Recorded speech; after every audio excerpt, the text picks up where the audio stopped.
The village of Rion lay quietly beneath the light of two pale moons. It was a small place with wooden homes, narrow paths, and farmland stretching out to the edge of the great forest. People of Rion lived simple lives. They farmed in the day, sang by the fires at night, and feared little beyond storms or wild beasts. Life was peaceful, until one strange night when a sound broke that peace.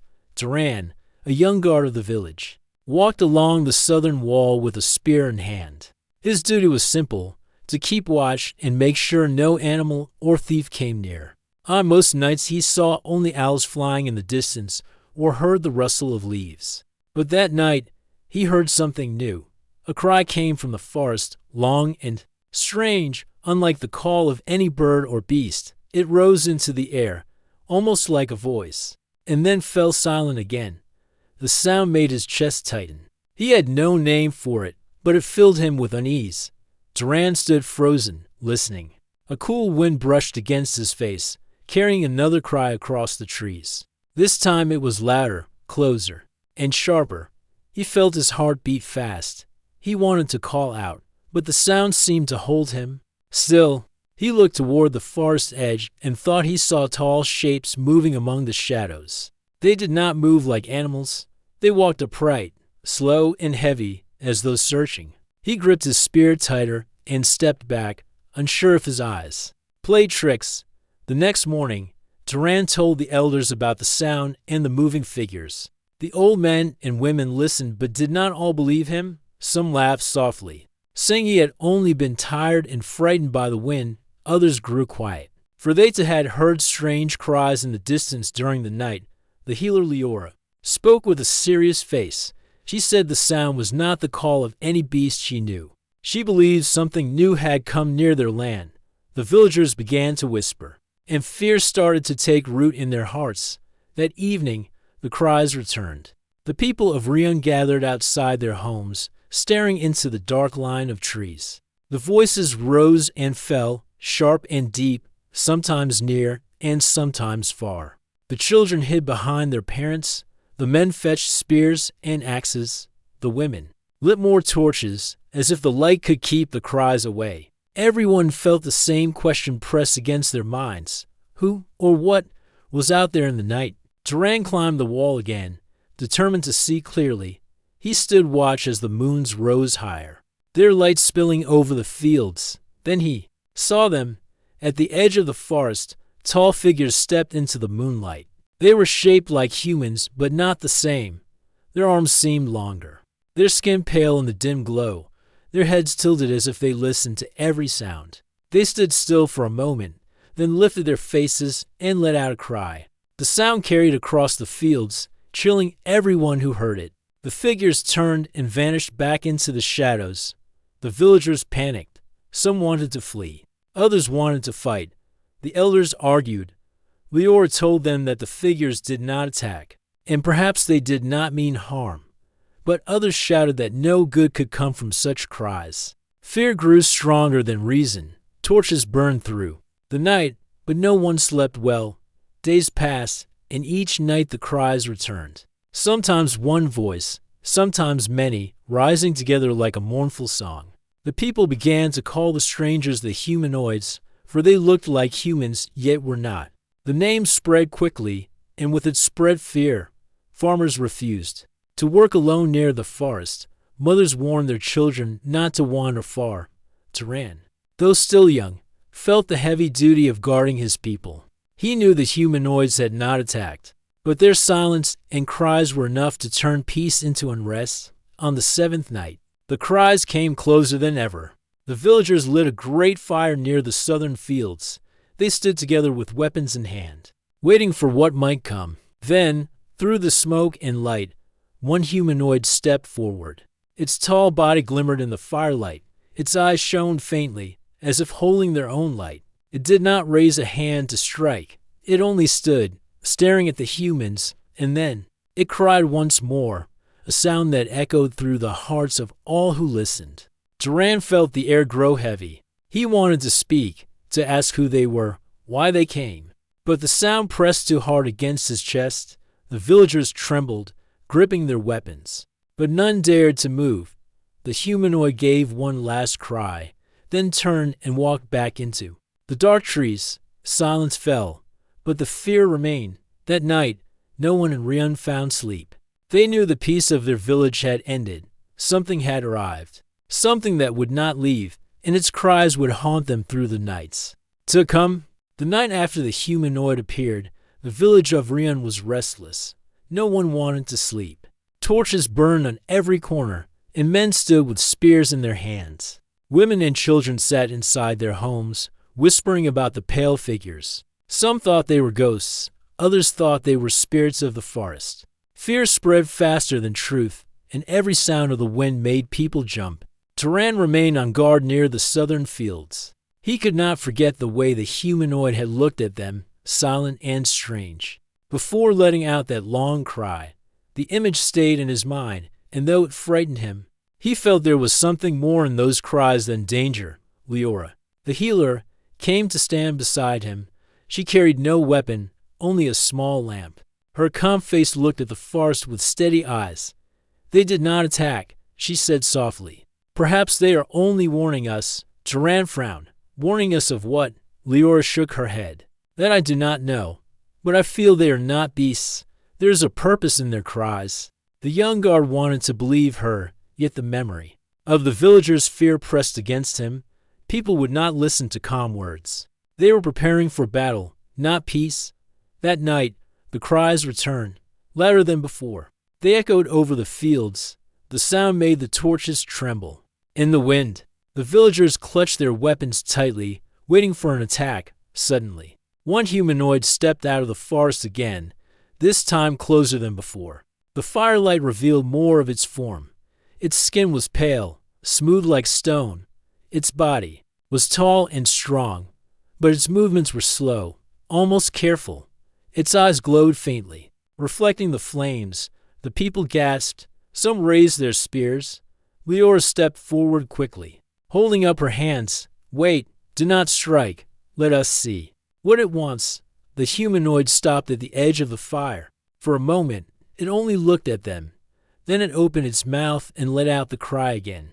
The sound rose high, shaking through the villagers' chests. Some covered their ears. Others cried out in fear. But when the cry ended, the creature did not move closer. It stood still, almost as if waiting for an answer. Turan took a deep breath. His heart pounded, but he knew someone had to try. He stepped forward beside Leora, lowered his spear, and spoke loudly. "Who are you? Why do you come here?" The humanoid tilted its head. Its eyes glimmered. Then it gave the cry again. The same long sound, neither words nor song, yet filled with strange weight. The villagers shouted angrily, "It mocks us. It plays with us. Strike it down." But Leora shook her head firmly. "No, it is speaking. We do not understand, but it is trying."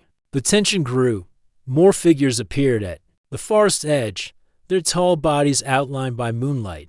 The villagers panicked. Some pulled children back, others lifted weapons higher.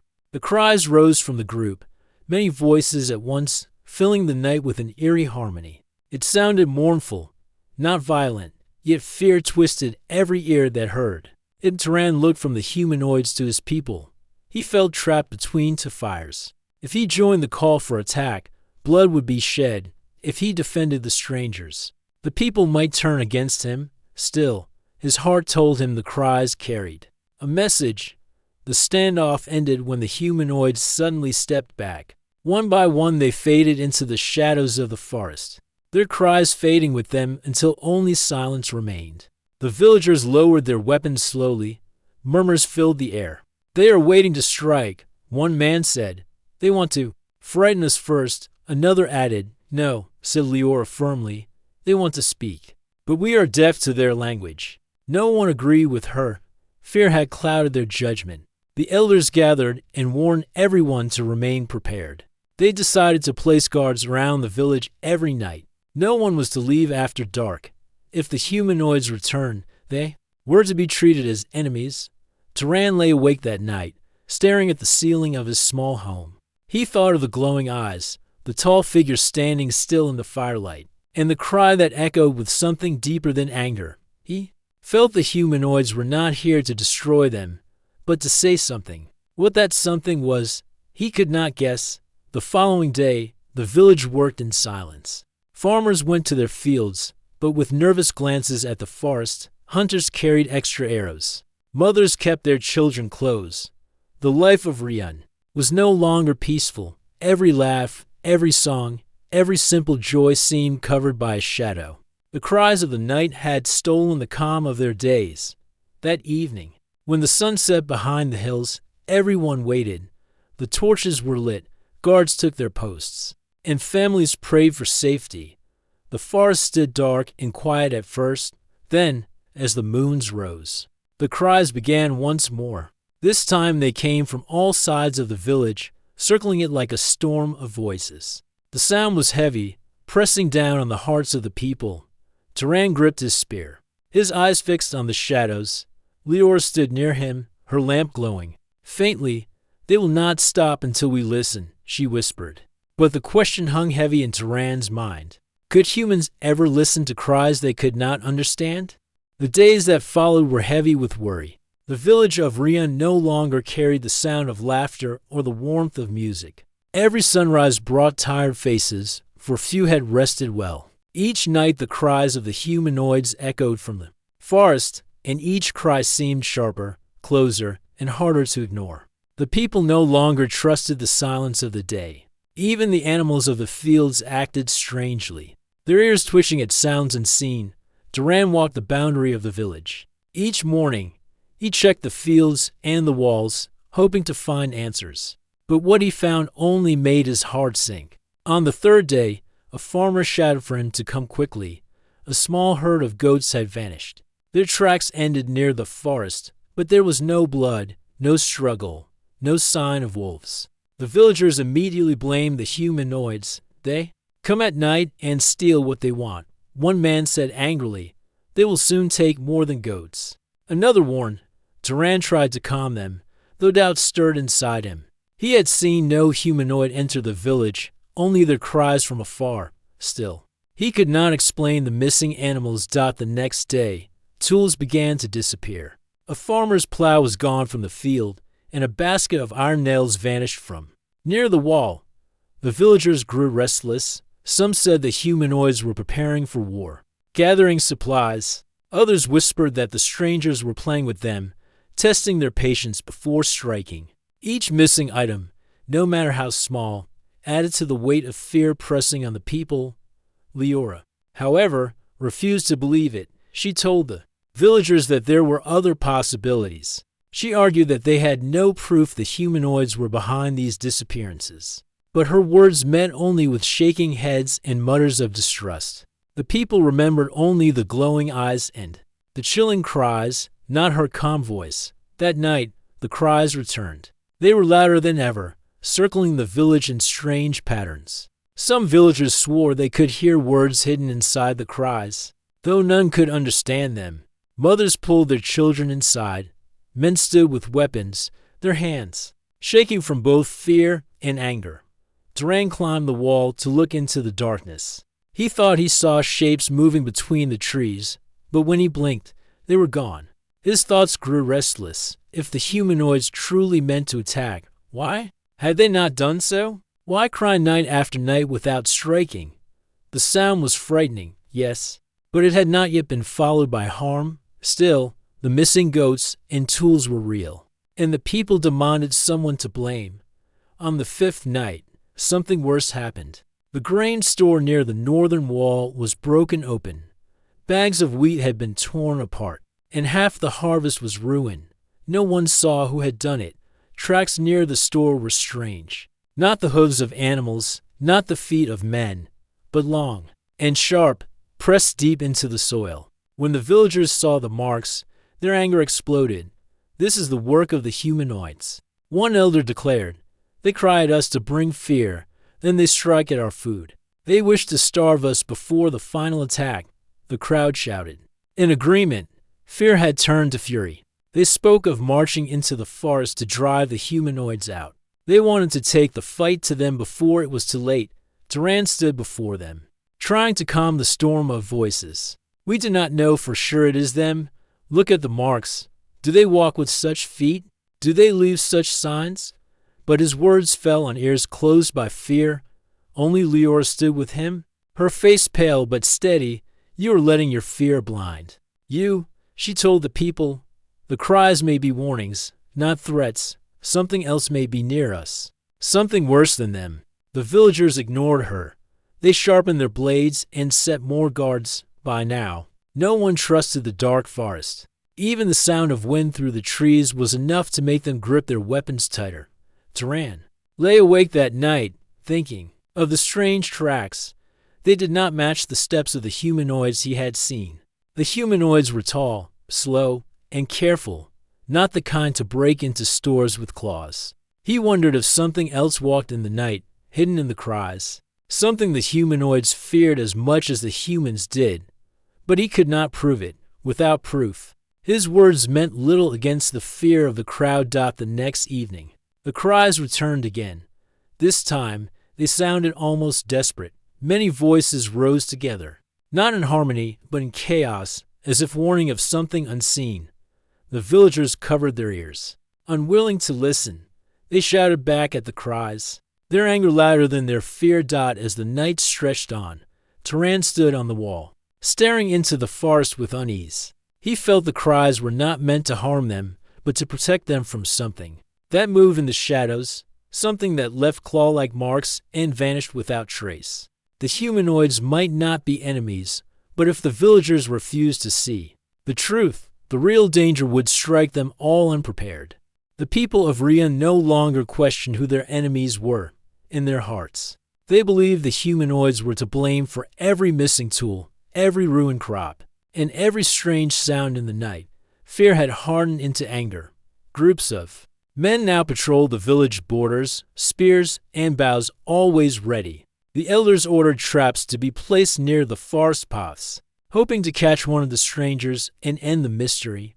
Turan did his duty as a guard, but doubt weighed on him. Each night when he heard the cries echo across the fields, he listened closely. To others, the cries were nothing but threats, but to him they sounded almost like warnings. The memory of the strange claw marks near the grain store remained sharp. In his mind, the feet of the humanoids were not shaped like that.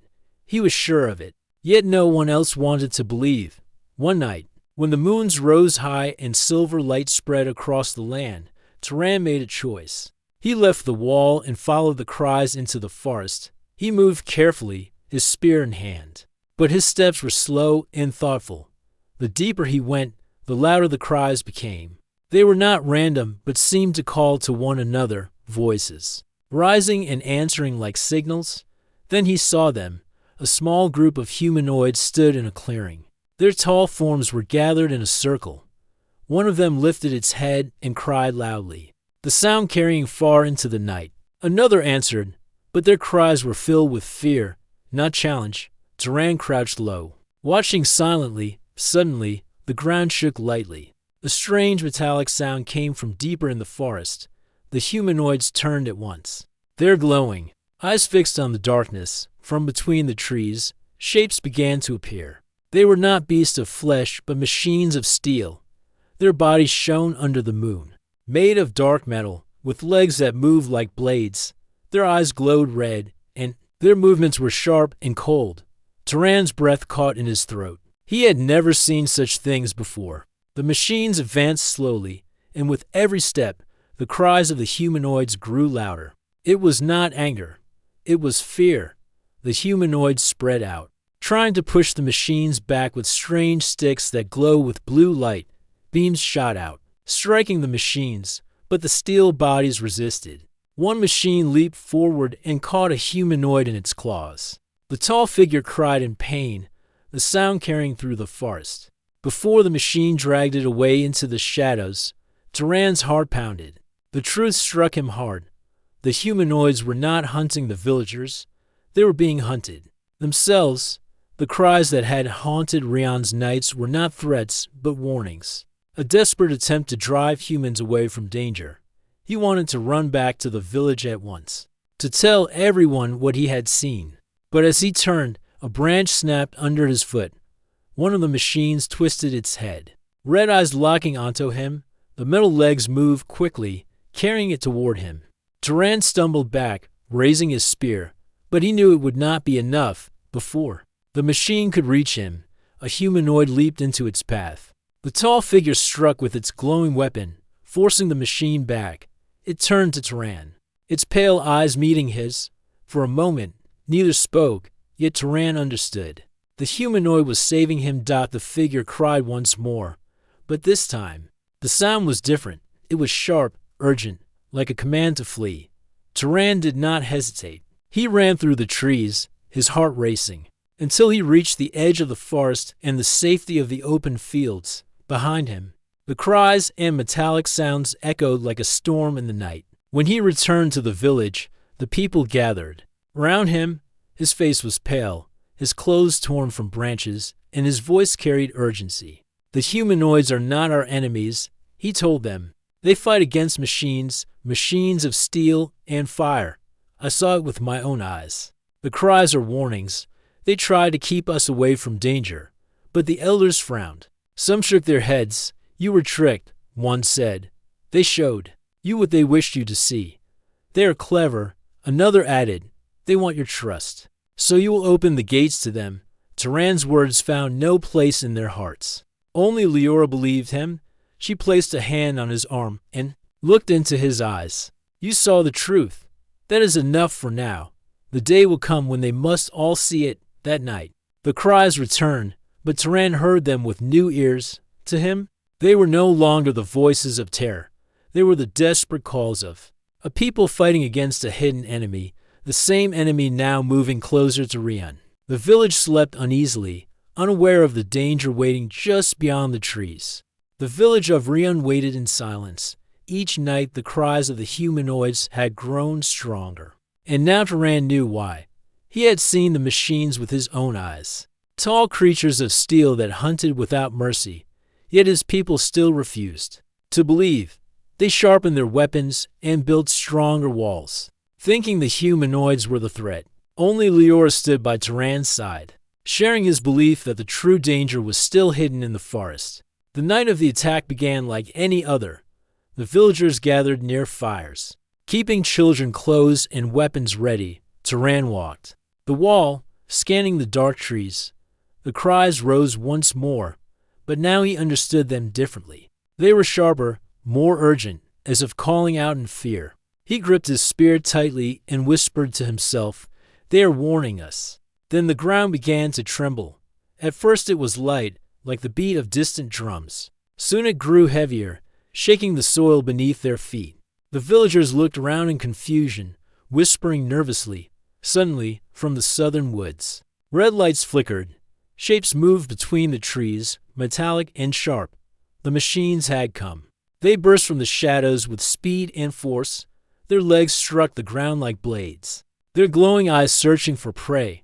The villagers cried out in terror. Arrows flew, spears were thrown, but the steel bodies of the machines did not fall. One machine leaped onto the wall, tearing the wood apart with its claws. Another rushed toward the grain store, its metal limbs smashing doors and scattering. Food. Panic spread quickly. The people had never faced enemies like this. Their weapons, made for hunting beasts, were useless against steel. Turan shouted for the villagers to fall back and protect the children. He struck with his spear, but the tip broke against the machine's armor. He felt fear grip him, but he refused to run then. From the forest, the humanoids appeared. They moved swiftly, their tall bodies lit by the glow of their strange weapons. Blue beams shot out, striking the machines and slowing their advance. Their cries filled the night, not with fear, but with force, a sound that drove courage into the hearts of those who heard.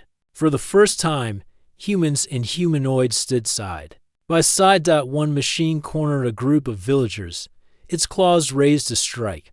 Turan ran forward, but before he could reach them, a humanoid leaped in, its weapon glowing bright. The machine staggered and fell, sparks flying from its body. The villagers stared in shock, realizing the humanoids were protecting them. Leora rushed among the wounded, pulling men and women away from danger. She shouted for others to help her, and slowly the panic gave way to action. the villagers began to fight not against the humanoids but alongside them. Arrows were aimed at weak points the humanoids pointed out with gestures. Spears were used to push machines into traps dug near the walls. The battle raged under the twin moons. Fire spread across the southern fields. Lighting the chaos with red and orange, machines struck hard, tearing through homes and stores, but the combined strength of humans and humanoids held the line. Each cry from the humanoids was answered now not with fear, but with shouts from the villagers. Voices rising together against the sound of steel. Duran fought with all his strength. He no longer feared the glowing eyes beside him. When one humanoid stumbled, he rushed to protect it, driving his broken spear into the leg of a machine to give the creature time to rise again. In return, another humanoid pulled him from danger. When claws nearly struck his back, trust was born in the heat of the battle, stronger than words. Hours passed like moments. At last, the machines began to retreat, their red eyes fading into the dark forest. A heavy silence fell over Rion. The village was scarred. Homes were broken, fields burned, and many lay wounded. But the people were alive. The villagers stood together, breathing hard, staring at the humanoids who had fought for them for the first time. No one raised a weapon against them. Instead, silence filled with understanding. The cries that once brought fear had saved them died. An elder stepped forward, his voice trembling. We were wrong. No one argued. The truth was plain in the ruins around them. The machines were the real enemy, and the humanoids were their allies. Duran looked at the tall figures, their pale eyes glowing softly. He felt both gratitude and sorrow. Gratitude for their protection, sorrow that his people had feared them for so long. Leora spoke quietly but firmly.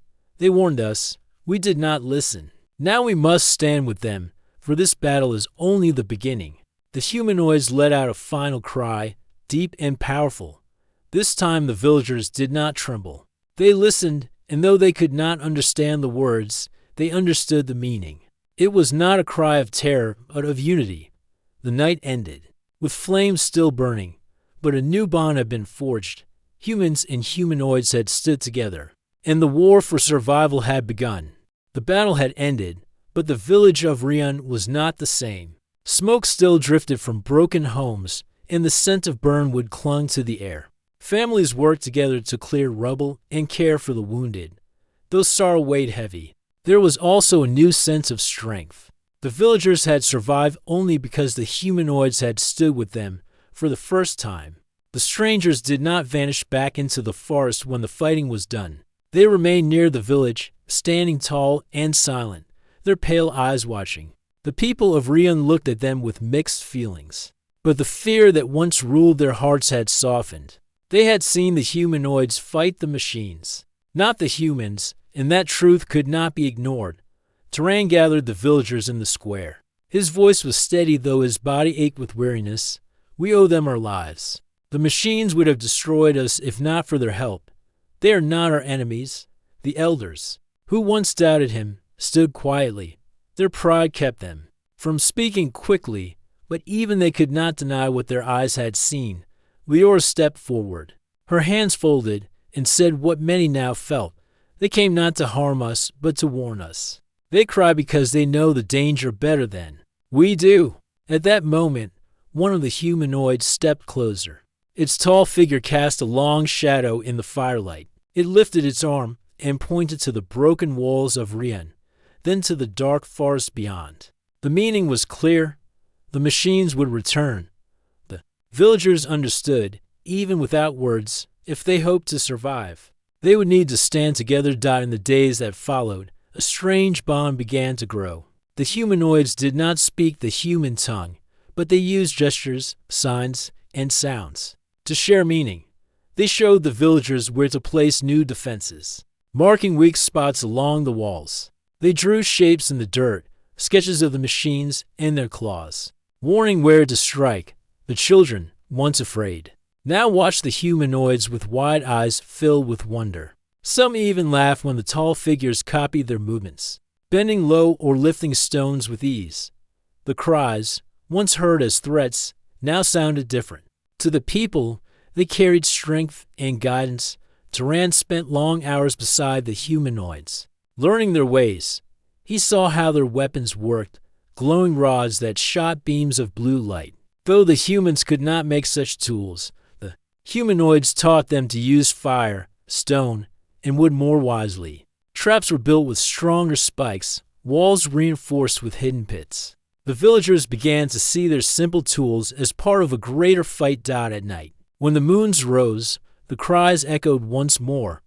But now, instead of fear, the villagers gathered to listen. The sound was haunting yet hopeful, as if carrying a promise that they were no longer alone. Still, danger lingered. Scouts reported red lights moving at the edge of the forest, machines watching from the shadows. The attacks had paused but not ended. Everyone knew the machines would strike again, stronger than before. The village had little time to prepare. One evening, Turan sat with Leora near the southern wall. The firelight flickered across their tired faces. They came from another world, Turan said quietly. Thinking of the humanoids, they ran from these machines, just as we are now. Leora nodded. Yes, they lost their home to the enemy, and now they fight to keep us from losing ours. Perhaps they see hope in us, a strength they could not find alone. Turan looked out at the forest. Then we must prove worthy of that hope. The days turned into a rhythm of rebuilding and training. The villagers practiced with bows and spears. Guided by the gestures of the humanoids, the elders, once doubtful, now joined in the work, showing the younger ones how to craft stronger tools. Even the children learned to carry water, gather stones, and prepare bandages. Every person, young or old, played a part in preparing for what was to come. One night, the humanoids gathered the villagers in the square. They drew in the dirt again, this time sketching not just the machines but the sky. They pointed upward, showing symbols of stars and fire. Through their signs, they told the story of their past. Their world had once been filled with light and life, but the machines had come, endless and merciless. The humanoids had fought, cried out, and resisted, but their home was taken from them. Now they had come here. Carrying their warning with them, the villagers listened in silence. The sorrow of the humanoids was clear in their cries, but so too was their determination. They had not given up, and now they would not let this new world fall without a fight. For the first time, the people of Rion answered with their own voices. They shouted, not in fear, but in strength, a sound that rose with the cries of the humanoids. The night rang with unity, to peoples bound by a shared enemy and a shared hope. As the echoes faded, Turan felt a fire burn within him. The machines would return, but now they would not face a divided village. They would face humans and humanoids together, a force stronger than either alone. The alliance had been forged, and the true war was about to begin. The night was heavy with silence. The village of Rion stood ready, its walls repaired, its traps hidden in the earth, and its people armed with spears, bows, and fire. Torches burned along the walls, casting tall shadows that danced across the ground. Beyond the forest, red lights flickered like watching eyes. Everyone knew the machines had returned. Turan stood on the southern wall, his spear in hand. His heart pounded, but his spirit was steady. Behind him, men, women, and even the elders were ready. They had trained for this night, not alone, but with their new allies. The humanoids stood tall beside them, their glowing weapons humming softly. The cries that once brought fear now filled the night with courage. Suddenly, the forest lit with red beams. The machines marched forward in endless rows, their claws clicking against the stones, their eyes burning like fire. The ground shook with their weight, and the sound of their advance roared through the valley. The final battle had begun. Hold, Turan shouted, his voice carrying over the walls. Wait until they come close. The villagers held their breath. The humanoids raised their weapons, their pale eyes glowing in the firelight. The machines drew near, their sharp arms slicing through branches as they charged. When the first wave reached the traps, the ground broke beneath them. Hidden pits opened, filled with sharpened spikes, swallowing the machines into darkness. Others struck nets made of iron chains, slowing their advance. The villagers released their arrows. Raining fire and stone upon the enemy, the machines fell, but more pressed forward. Their numbers seemed endless, metal bodies shining in the torchlight. The villagers fought with all their strength, and the humanoids unleashed their beams of blue light, cutting through steel like paper. The cries of the humanoids rose higher, strong and unbroken. Guiding the humans in the chaos, Turan leapt from the wall and joined the fight on the ground. His spear struck through the chest of a machine, sparks flying as it fell. Beside him, a humanoid fought with silent power, its weapon glowing bright as it cut down to enemies at once. For the first time, human and humanoid fought side by side. As brothers in battle, the machines struck back with fury. One broke through the northern wall, claws tearing wood and stone apart. Villagers rushed to defend the breach, their shouts filling the night. The humanoids moved swiftly, forming a barrier of light to push the machines back. Still, the fight was far from over. In the center of the battlefield, a larger machine appeared. Taller than the others, its eyes glowed a deep red, and its arms ended in spinning blades. It crushed walls and tore through traps with ease. The ground shook as it moved, and fear swept through the villagers. Turan saw it and knew this was the heart of the enemy. If they did not stop it, the village would fall. He raised his spear high and shouted, "With me, we fight for our home." The villagers and humanoids gathered, forming a circle around the giant machine. Arrows flew, beams of light struck, and spears pierced its body, but still it stood.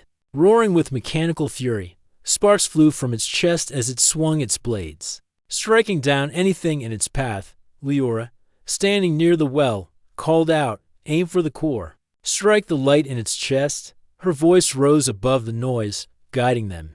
Turan heard her and charged. With every step he felt the weight of his people, his home, and the trust of the humanoids. He dodged the blades and thrust his spear deep into the glowing center of the machine. For a moment, all was still. Then the light burst, and the giant fell with a crash that shook the earth. Cheers erupted. Rising higher than the cries of the machines, the villagers and humanoids pressed forward, cutting down the remaining enemy. The red lights grew fewer, and soon the last of the machines fell silent on the blood-soaked earth. The battlefield was covered with broken metal and smoke. The village of Rion still stood. Though tired and wounded, the people raised their heads with pride. They had fought together, human and humanoid, and they had won. The cries of the humanoids rose one last time that night, echoing across the valley. This time, the villagers joined them, lifting their voices to the stars.